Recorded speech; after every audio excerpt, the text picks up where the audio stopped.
Good morning all of you. आज के हमारे इस ऑनलाइन लेक्चर सेशन में मैं आपको मेज़ करंट एनालिसिस से रिलेटेड न्यूमेरिकल के बारे में बताऊंगा। लास्ट क्लास में हमने डेरिवेशन देखा था मेज़ करंट एनालिसिस का कि किस प्रकार हम मेज़ करंट एनालिसिस में अननोन करंट की वैल्यू को फाइंड आउट करते हैं। उसमें सिंपल सा एक कॉन्सेप्ट मैंने आपको बताया था कि जितने भी मेश होंगे या लूप होंगे, number of mesh is equals to number of currents is equals to number of unknown current equation. तो ये जो कॉन्सेप्ट है उसके बेस पर मैं आपको ये बताऊंगा कि किस प्रकार से हम किसी भी मेश में अननोन करंट की वैल्यू को फाइंड आउट करते हैं। तो सबसे पहले मैं आपको एक सिंपली न्यूमेरिकल दो मेश के बारे में बताऊंगा। तो मैं एक सिंपल कंसीडर करता हूँ अपने डेरिवेशन के हिसाब से ही। यहाँ पे दो मेश ले रहा हूँ। ये मैंने वोल्टेज लगा दिया, यहाँ पे एक रेजिस्टेंस, ये एक रेजिस्टेंस, यहाँ पे एक रेजिस्टेंस और ये एक वोल्टेज सोर्स यहाँ पर। यहाँ पे हमें दो लूप मिल रहे हैं, लूप 1 और लूप 2। दोनों में चूंकि करंट नहीं था तो मैंने यूनिडायरेक्शनल करंट माना। मैंने आपको बताया है कि करंट का जो डायरेक्शन है हम यदि एज्यूम करते हैं तो उसे यूनिफॉर्म मानना है, एक जैसा मानना है। यदि वो क्लॉकवाइज डायरेक्शन में घूम रहे हैं तो उसे क्लॉकवाइज ही रखना है, यदि एंटी क्लॉकवाइज डायरेक्शन में घूम रहे हैं तो उसे एंटी क्लॉकवाइज रखना है। यहाँ पर मैं एलिमेंट्स की वैल्यू को पुट कर देता हूँ। VA is equals to 10 volt, R1 is equals to 5 ohm, यहाँ पे 4 ohm, R2 is equals to, R3 is equals to 6 ohm और VB is equals to 8 volt. ये मैंने एक सिंपल न्यूमेरिकल आपको बताने की कोशिश की है। पहले हम सिंपल से समझेंगे, उसके बाद मैं आपको 3 लूप के बारे में भी बताऊंगा। तो सबसे पहले यहाँ पर जो नेमिंग होता है ABCD EF G I J K, तो इस प्रकार से हम इसकी नेमिंग कर देते हैं ABC D E और F। तो यहाँ पे आपको दिखेगा कि हमारे पास दो लूप है, लूप 1 और लूप 2। लूप 1 में हम करंट I1 मान लेते हैं और लूप 2 में हम करंट I2 मान लेते हैं। क्लियर है? तो यहाँ पे मैं सबसे पहले लूप 1 को कंसीडर करूँगा। लूप 1 हमारा क्या है? A B E और F। यहाँ पे E और F हो गया। इसमें हम सिंपली किरचॉफ्स वोल्टेज लॉ को अप्लाई करेंगे। क्लियर है? तो जैसे ही आप किरचॉफ्स वोल्टेज लॉ को अप्लाई करते हैं, यहाँ पर आपको क्या दिखेगा? हम इस लूप को कंसीडर कर रहे हैं और जैसा मैंने आपको बताया है कि जब हम जिस भी लूप को कंसीडर करते हैं तो उस लूप में जो करंट प्रेजेंट है उसके अकॉर्डिंग्स हम एलिमेंट पे साइन की वैल्यू को एज्यूम करते हैं और उसे प्रायोरिटी पे रखते हैं, और उससे कनेक्टेड जो दूसरा लूप है वो उसके ही साइन को फॉलो करता है। तो यदि मैं लूप 1 को कंसीडर कर रहा हूँ तो लूप 1 में मेरा करंट I ये प्रायोरिटी पर रहेगा। इसके अकॉर्डिंग्स आपके रेजिस्टेंस पे साइन लगेंगे और जो इससे इंटरकनेक्टेड लूप 2 में करंट है वो भी इस चीज़ को फॉलो करेगा। क्लियर है? तो सबसे पहले हम लूप 1 में देखते हैं। यहाँ से स्टार्ट करता हूँ मैं। तो हम कैसे जा रहे हैं? माइनस से प्लस, तो क्या होगा आपका?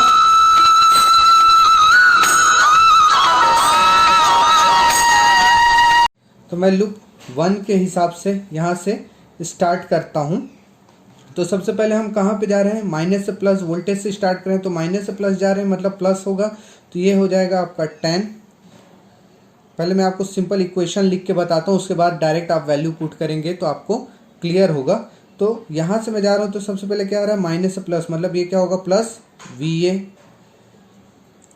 फिर इसके बाद घूमते हुए मैं इस रेजिस्टेंस पे आया R1 पे। तो R1 पे करंट कैसे जा रहा है? प्लस से माइनस, तो ये क्या हो जाएगा? माइनस और इसमें क्या होगा, करंट का वोल्टेज के साथ मल्टीप्लिकेशन। हमेशा हम जो इक्वेशन लिखते हैं वो वोल्ट के फॉर्म में लिखते हैं, वोल्टेज ड्रॉप या वोल्टेज के इक्वेशन के फॉर्म में लिखते हैं। तो यहाँ पे I इंटू आर भी जो है वो वोल्टेज के इक्वेशन को दर्शाता है। तो यहाँ पे हो जाएगा VA माइनस I1 R1। फिर ये करंट घूमते हुए कहाँ पे आ रहा है, R2 पे आ रहा है। तो ये क्या हो जाएगा, कैसे इसमें जा रहा है, प्लस से माइनस जा रहा है, तो ये माइनस I1 R2।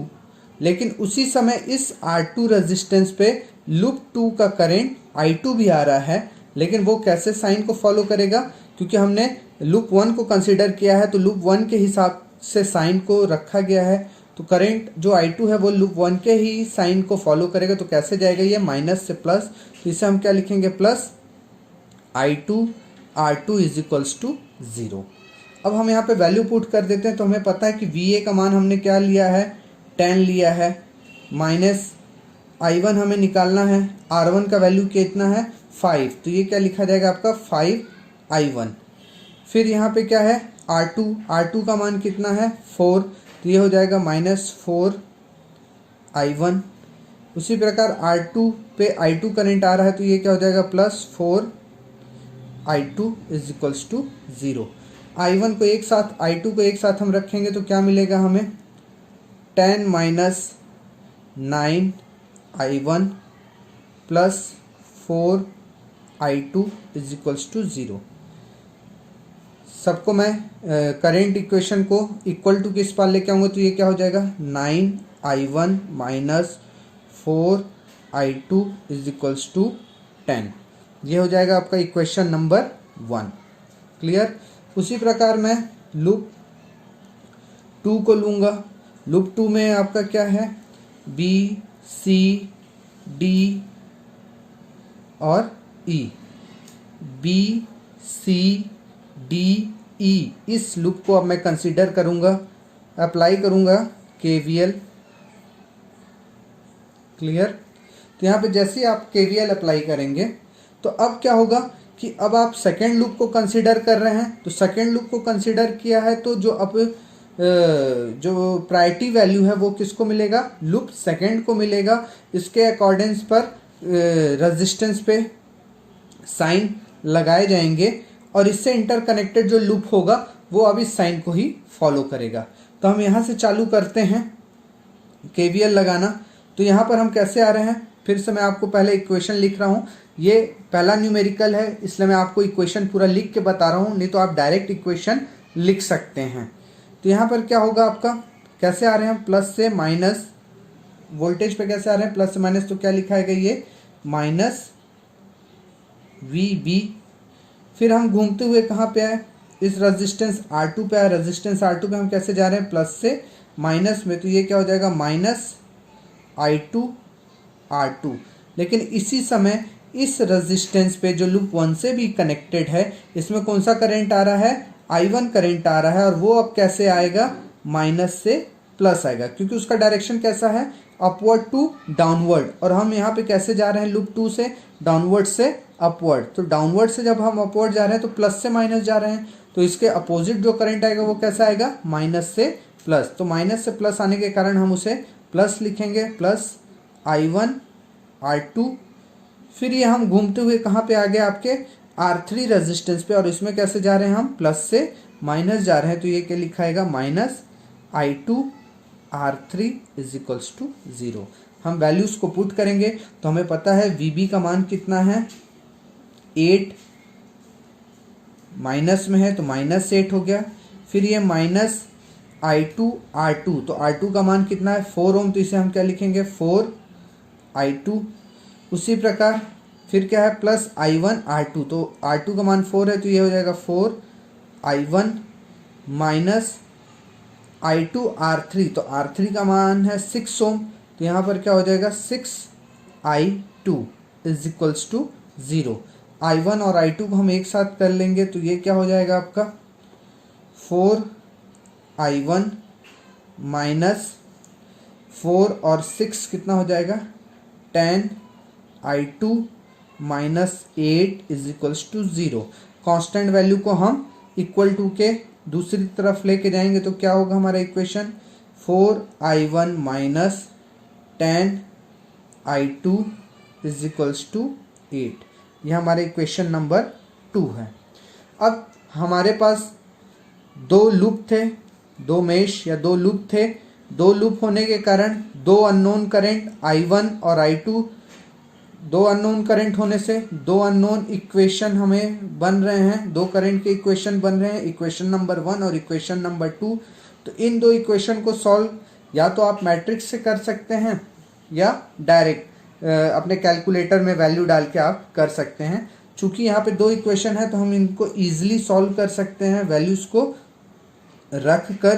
तो या तो आप इसको डायरेक्ट एक वैल्यू को फॉर्म में दूसरा वैल्यू रखें तो हम लिख सकते हैं यहाँ पे सॉल्विंग इक्वेशन 1 एंड इक्वेशन 2। जैसे ही आप सॉल्व करेंगे यहाँ पे क्या हो जाएगा आपका equation 1, 9I1 minus 4I2 is equals to 10, 4I1 minus 10I2 is equals to 8। यह हमारा इक्वेशन है। इसमें मैं क्या करूँगा, पहले इक्वेशन में 4 का मल्टीप्लाई, दूसरे इक्वेशन में 9 का मल्टीप्लाई करके मैं घटा दूंगा। तो ये क्या हो जाएगा आपका, ये कैंसिल हो जाएगा और यहाँ पर क्या बचेगा आपका 16 और माइनस माइनस मतलब वो तो प्लस हो जाएगा। तो 16 और 90 106 I2 और ये हो जाएगा 10 चौको 40 और 8 9 72। ये कितना हो जाएगा आपका 40 और माइनस, ये माइनस में होगा माइनस 106 और ये हो जाएगा आपका 40 में से 72 जाएगा माइनस, तो हो जाएगा माइनस 32 I2। तो यहाँ पे I2 इज इक्वल्स टू हो जाएगा माइनस 32 बटे माइनस 106। क्लियर है। तो इसको या तो ऐसे निकाल सकते हैं आप या फिर आप इसको डायरेक्ट मैट्रिक्स में रखिए इन मैट्रिक्स फॉर्म। ये जो था इक्वेशन, इसको हम बोलते हैं विलोपन विधि। यहाँ पर किसी एक की वैल्यू को विलोपित करके दूसरे का मान निकालने को हम विलोपन विधि करते हैं। तो ये मैंने एक निकाला, इसको क्रॉस चेक करने के लिए मैं मैट्रिक्स फॉर्म से निकाल के देख रहा हूँ आपके लिए। तो मैट्रिक्स फॉर्म में जब हम निकालेंगे तो इसको मैंने आपको बताया था, मैट्रिक्स फॉर्म में हम क्या लिखते हैं, RI is equals to V के फॉर्म में लिखते हैं। तो R की वैल्यू क्या हो रही है हमारे, अब चूंकि यहाँ पे दो इक्वेशन है तो ये 2/2 का मैट्रिक्स बनेगा हमारे पास। तो पहले इक्वेशन में क्या है, I1 के साथ 9, फिर क्या है -4, दूसरे इक्वेशन में क्या है 4 और ये हो जाएगा -10। यहाँ पर हो जाएगा आपका I1 और I2, यहाँ पे कांस्टेंट वैल्यू हो जाएगा आपका 10 और 8। ठीक, तो इससे जब हम निकालेंगे डेल, तो डेल इज इक्वल्स टू हो जाएगा आपका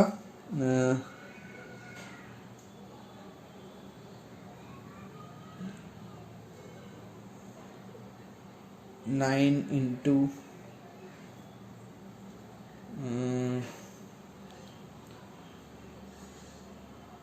मतलब इस प्रकार से आप इसको मैट्रिक्स में भी करके रख सकते हैं। तो ये एक सिंपल मैं आपको न्यूमेरिकल इस प्रकार से बता रहा था। कैलकुलेटर में हम वैल्यू रखेंगे तो डायरेक्ट निकल जाएगा। ठीक है, तो ये क्या था कि आपका एक न्यूमेरिकल किसी भी प्रकार से मेश करंट एनालिसिस में निकालने का तरीका। ठीक, अब यदि आप इसमें अगर आप डेल रखते हैं तो डायरेक्ट आपको क्या मिलेगा, 90 minus 90 plus 16 is equals to -74। इसकी वैल्यू को यदि हम यहाँ पे रख दें तो क्या मिलेगा, 10 और 8 -4 और -10, ये क्या निकलेगा del 1। del 1 is equals to, हमने क्या किया, इस वैल्यू को इसकी जगह पर रख दिया। ये 10 और 8 को हमने किसकी जगह पे रखा, 9 और 4 के, तो यहाँ पे मैंने ये रख दिया 9 और 4 की जगह पे 10 और 8। तो ये क्या हो जाएगा आपका -100 प्लस 32, कितना हो जाएगा ये 68 -68। ठीक है, del 2 यदि हम निकालें तो del 2 में क्या होगा, अब मैं 10 और 8 को किसकी जगह रखूँगा, -4 और -10 की जगह, तो 9 4 हो जाएगा, ये 10 और 8 हो जाएगा। तो यहाँ पे होगा आपका 9 8 72 -40, तो ये हो जाएगा आपका 32, ये माइनस माइनस प्लस, ये नहीं होगा, चलो को 16 90 में 16 लगेगा। ठीक, तो ये हो जाएगा आपका I1 इज इक्वल्स टू होगा del 1 बाई del, तो del 1 की वैल्यू है -68 बाई del की वैल्यू है -74, ये हो जाएगा 68 बाई 74। और I2 का मान हो जाएगा आपका del 2 बाई del, मतलब 32 बाई 74, यहाँ पे हो जाएगा 4 को 16 और 90 में से 16 जाएगा तो आपका 74 बचेगा, यहाँ पे -74। ठीक है, तो ये -74, तो ये हो जाएगा -74।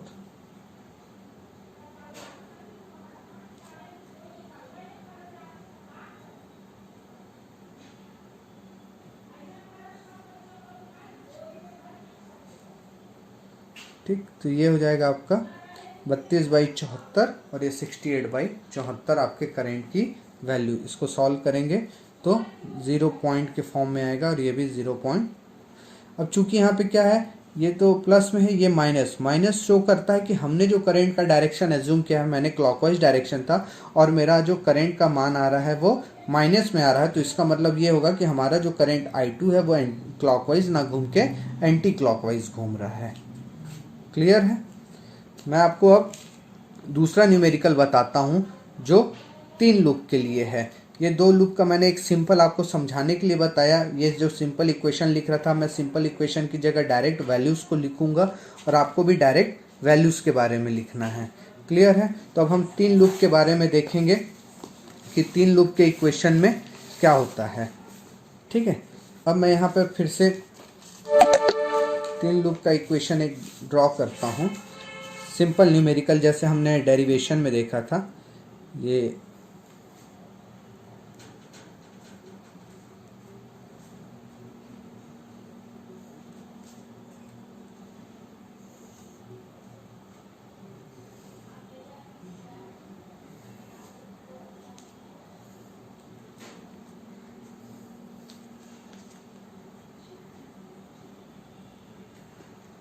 ये मैंने एक सर्किट ड्रॉ किया है।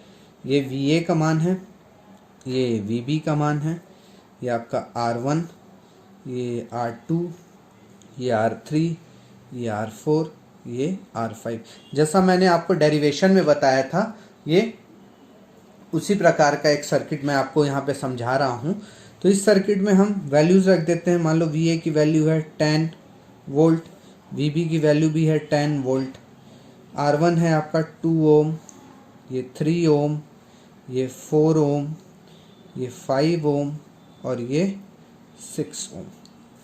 ठीक, मेरे पास एक 3 लूप का सर्किट है जिसमें लूप 1 में एक वोल्टेज सोर्स और लूप 3 में एक वोल्टेज सोर्स लगा है और 5 रेजिस्टेंस लगे हैं जिनकी वैल्यू R1 = 2 ओम, R2 = 3 ओम, R3 = 4 ओम, R4 = 5 ओम और R5 = 6 ओम है। अब मैं इसे सिंपली सॉल्व करता हूँ। ये मेरा लूप 1 है, ये मेरा लूप 2 है, ये मेरा लूप 3 है। मैं इसमें नेमिंग कर देता हूँ A, B, C, D, E, F, G और H। क्लियर है? तो मैं इस लूप को नेमिंग में डालता हूँ। यहाँ पर है मेरा लूप 1। लूप 1 मतलब आपका A B G H। मैंने यहाँ पे लूप फर्स्ट को कंसीडर किया है और लूप फर्स्ट जो है मेरा वो A B G H है और इस लूप में करेंट I1 फ्लो हो रहा है। ठीक है। अब चूंकि मैंने अपने सर्किट में कोई भी करंट का डायरेक्शन नहीं दिया और मुझे अननोन करंट निकालना है, तो मैं फिर से यहाँ पर क्या करूँगा, जो करंट है वो तीनों लूप में वो एज इट इज़ मानूंगा, एक डायरेक्शन में मूव कर रहे हैं क्लॉकवाइज। मैं इन सभी को ले लेता हूँ इस प्रकार से। तो ये पहले लूप में करंट I1, दूसरे लूप में करंट I2 और तीसरे लूप में करंट I3। ठीक, मैंने loop 1 A B G H को कंसिडर किया है। अप्लाई करूँगा KVL। ठीक, तो लूप 1 यहाँ से स्टार्ट करूँगा। वोल्टेज में हम कैसे जा रहे हैं, माइनस से प्लस, मतलब +10। फिर मैं रेजिस्टेंस R1 पे आ रहा हूँ। रेजिस्टेंस R1 पे कैसे आते हैं हम, प्लस से माइनस, तो ये हो जाएगा -2I1। फिर घूमते हुए मैं B से G पे आ रहा हूँ, तो यहाँ पर क्या है, रेजिस्टेंस R2 जिसका मान है 3 ओम। इसमें कैसे आ रहा हूँ मैं, प्लस से माइनस, तो ये हो जाएगा -3I1। लेकिन ये जो रेजिस्टेंस R2 है ये लूप 2 से भी इंटरकनेक्टेड है और इस पर एक करंट आ रहा है I2। इसका डायरेक्शन कैसा है, डाउनवर्ड से अपवर्ड, मतलब नीचे से ऊपर जा रहा है। तो नीचे में साइन क्या है, माइनस, ऊपर प्लस है, तो माइनस से प्लस जा रहा है, मतलब प्लस I2, मतलब 3I2, 3 ओम का है वो। क्लियर। ये हमारा क्या हो जाएगा, इक्वेशन, ये इक्वेशन लिख दिया, इक्वल टू 0। इसको सिंप्लीफाई करूंगा मैं, तो ये क्या हो जाएगा, -2I1 -3I1 होगा -5I1 + 3I2 + 10 = 0। तो मैं माइनस को सबको इक्वल टू के दूसरे साइड ले जाऊंगा, तो ये क्या इक्वेशन लिखाएगा, -2 और -3, -5 है इधर जाएगा, तो क्या हो जाएगा, +5I1 -3I2 = 10। ये हो गया इक्वेशन नंबर 1। इसी प्रकार अब मैं क्या करूँगा, लूप 2 को कंसीडर करूँगा।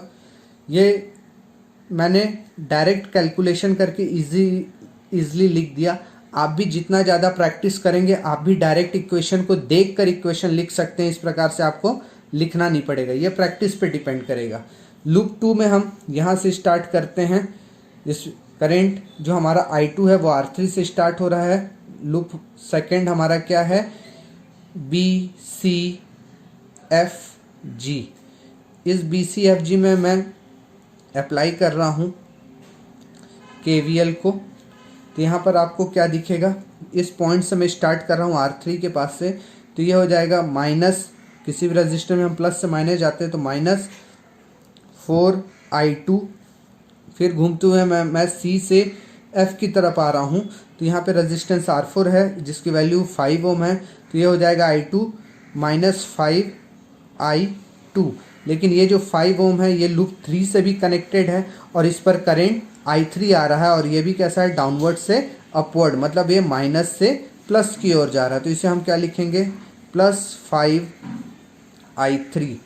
उसी प्रकार हम घूमते हुए कहाँ पे आएंगे, 3 ओम पे आएंगे। 3 ओम पे I2 कैसे जा रहा है, प्लस से माइनस, तो ये क्या लिखाएगा, -3I2। लेकिन ये जो 3 ओम है इसी समय आपके लूप 1 से भी कनेक्टेड है और लूप 1 का करंट कैसे आ रहा है, upward to downward, upward to downward आ रहा है, मतलब ये माइनस से प्लस की तरफ आ रहा है। तो ये हो जाएगा +3I1 = 0। अब मैं I1 को एक साथ, I2 को एक साथ और I3 को एक साथ लिखूंगा, तो ये क्या हो जाएगा आपका, 3I1 -459 + 3 12I2 + 5I3 = 0। ये हमारा इक्वेशन नंबर सेकंड हो गया। अब मैं लूप 3 को कंसीडर करूँगा। लूप 3 क्या है हमारा, CDEF। इस CDEF में मैं अप्लाई करूँगा आपका Kirchhoff's voltage law rule.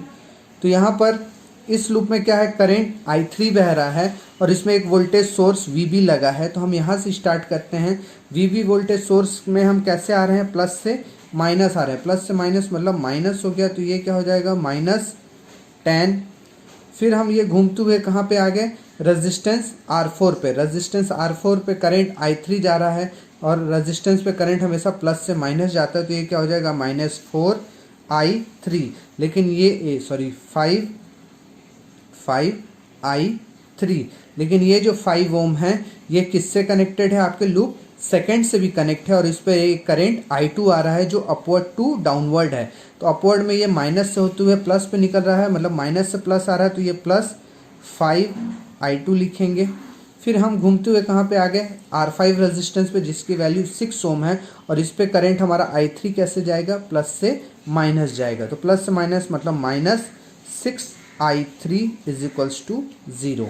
Simplify करेंगे तो ये हो जाएगा 5I2 -5I3 और -6I3 कितना हो जाएगा 11I3, और -10 को मैं इक्वल टू की उस तरफ ले जाऊंगा तो = क्या हो जाएगा ये 10। तो ये हो गया हमारा इक्वेशन नंबर 3। इसको मैं अप्लाई इन मैट्रिक्स। तो अब चूंकि हमारे यहाँ पर 3 लूप थे, 3 अननोन करंट, तो 3 करंट इक्वेशन बने, तो हमारे यहाँ जो मैट्रिक्स है वो 3/3 का बनेगा। तो यहाँ पे RI = V के फॉर्म में जब हम इसको बनाते हैं मैट्रिक्स, तो पहले इक्वेशन में करंट I1 के साथ क्या है 5, तो ये 5 हो गया। फिर I2 के साथ क्या है -3, तो -3 लिख दिए। I3 का कोई भी टर्म नहीं है तो हमने इसको 0 लिख दिया। उसी प्रकार इक्वेशन नंबर 2 में I1 के साथ 3 है, I2 के साथ -12 है और I3 के साथ 5 है। इसी प्रकार इक्वेशन नंबर 3 में I1 का कोई टर्म नहीं है तो 0, I2 के साथ 5 है तो 5 और I3 के साथ -11। यहाँ पर हो जाएगा आपका I1, I2, I3 = में जो कांस्टेंट वैल्यू है, तो इक्वेशन 1 में कांस्टेंट वैल्यू क्या था 10, इक्वेशन 2 में कांस्टेंट वैल्यू 0 और इक्वेशन 3 में कांस्टेंट वैल्यू भी क्या है 10 है। इस प्रकार से हमने मैट्रिक्स में लिख दिया। अब यहाँ पे हम करेंगे यूजिंग क्रैमर्स रूल। अपने आंसर अननोन करंट की वैल्यू को निकालने के लिए हम यहाँ पे क्या कर रहे हैं, क्रैमर्स रूल का उपयोग कर रहे हैं। तो क्रैमर्स रूल का उपयोग जब आप करेंगे तो सबसे पहले हम डेल निकालेंगे। डेल में क्या हो जाता है कि जो सिंपल है, जैसे ये पहला निकाल रहे हैं आप 5, तो जो 5 होगा तो उसके इधर उसके इस लाइन और इस लाइन को छोड़ के हमको मल्टीप्लाई करना, तो ये क्या हो जाएगा -12 × -11, -12 × -11, फिर माइनस क्या हो जाएगा 5 × 5, 5 × 5, फिर होता है माइनस, तो माइनस माइनस क्या हो जाएगा 3 अंदर होगा इसके।